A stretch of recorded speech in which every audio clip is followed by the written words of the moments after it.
Hello friends, you must have come across the news that is Cyclone Biparjoy, which has created havoc in the western coast of India. You must have also learned that it is also one of the reasons that why monsoon was delayed in Kerala.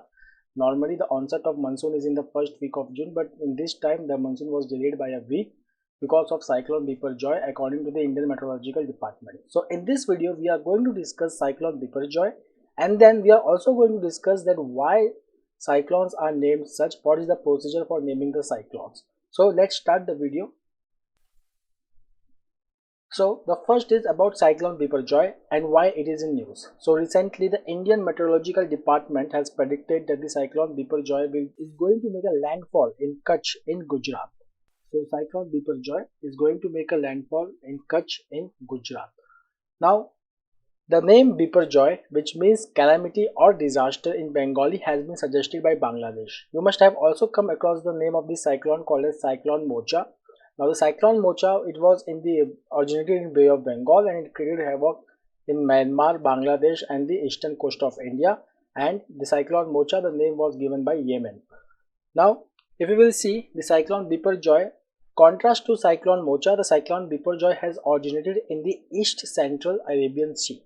That is the major difference between Mocha and Biparjoy. So the Cyclone Biparjoy has originated in the east central Arabian Sea. Second, that it is the second cyclonic storm of the North Indian Ocean cyclone season of 2023. So the first cyclonic storm was obviously Cyclone Mocha. So whenever we discuss about the North Indian Ocean cyclone season, we also include the cyclone which is originating in Bay of Bengal and as well as in Arabian Sea. So Cyclone Mocha is the first cyclonic storm of the North Indian Ocean cyclone season of 2023, and the second one is Cyclone Biparjoy.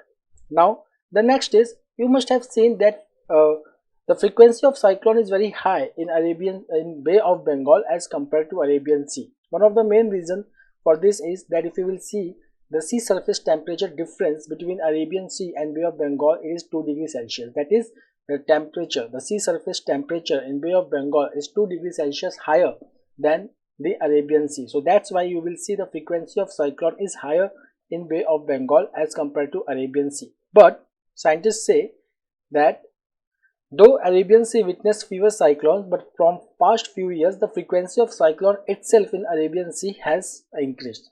How? We will see in the next slide. So you can see over here that as compared to Bay of Bengal, Arabian Sea witnessed fewer cyclones. What is cyclone? So you can see a cyclone is a low pressure system that forms over warm water. Usually a high temperature anywhere means the existence of low pressure air, and low temperature means high pressure wind. So it is one of the main reasons for greater number of cyclones in the Bay of Bengal compared to Arabian Sea. So over here if you will see the map of India, so here you have Bay of Bengal and here you have Arabian Sea. So here the temperature is 2 degrees Celsius higher as compared to Arabian Sea. So the chances of formation of low pressure. So if you have high temperature, there is a tendency of formation of low pressure over here, and once the low pressure area is formed, it can originate into cyclone. The next is the frequency of cyclones in the Arabian Sea has increased since 1990. The reason for this is climate change. So because of the climate change, the oceans are getting warmer, the sea surface temperature is also increasing, so accordingly the Arabian Sea is also getting warmer, and as a result the frequency of cyclone in Arabian Sea has increased. Then the study has shown that the accumulated cyclone energy. Now what is cyclone energy? So accumulated cyclone energy, it is a total wind energy during the lifespan of a storm, that is cyclone. Okay, so the accumulated cyclone energy has nearly tripled, or it has increased by 300% in past few years, which indicates that the warming in Arabian Sea is on an increasing trend. Now let's see the structure of cyclone. Okay, so normally you know that the cyclones, they are associated with rainfall and very high velocity winds. So here is the low pressure center.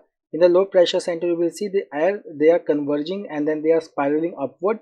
So as they spiral upward, they make a cumulonimbus clouds. You can see the extent of cumulonimbus clouds. It is a very huge clouds and it is associated with rainfall. Now these are rain bands. So you can see here is the eye of the cyclone.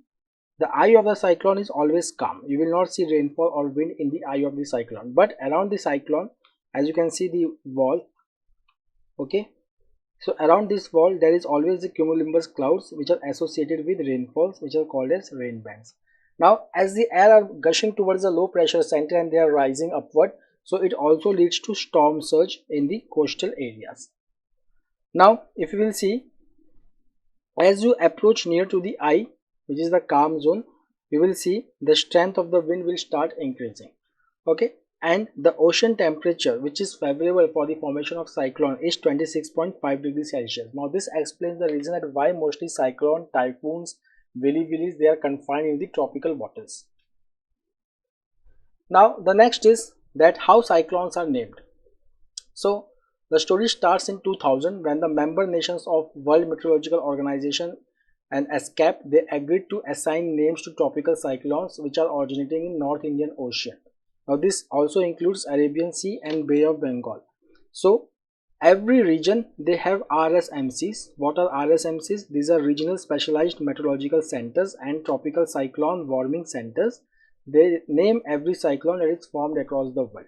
So if you will see the ASCAP region, the Asia Pacific region, okay, then the Indian Meteorological Department is one of the 6 RMCs in the world, and it assigns names to the tropical cyclones which are originating in the northern Indian Ocean, including Arabian Sea and Bay of Bengal. Now there are 13 countries in ASCAP region. They have submitted 13 names. Each country has submitted 13 names, so total is 169 names. So in year 2020, IMD released 169 names for cyclones. Now there are certain criteria for naming a cyclone. So the cyclone name, it should be neutral to politics and political figures, culture, religious belief and gender. Then it should not hurt the sentiment of any group or community, and it should not be rude in nature. Also it should be short and easy to pronounce. Then the maximum length of the name should not be more than 8 letters, and the countries who are going to provide the name, they also have to provide the pronunciation and voiceover. Then the name should not be repeated. For example, once the cyclone has been named as Mocha, now the another cyclone cannot be named as Mocha. Or if the name has been named, a cyclone has been named as Biparjoy, so the other cyclone cannot be renamed as Biparjoy. Okay, so the names of the tropical cyclones over northern Indian Ocean shall not be repeated. So these are some of the criteria based on which the naming of cyclone takes place in the northern Indian Ocean region. Hope you must have enjoyed the video. To watch more videos on legal aptitude, English, reasoning, quant and GK, please subscribe to our channel, that is Manu Law Classes Pvt Limited. Thank you.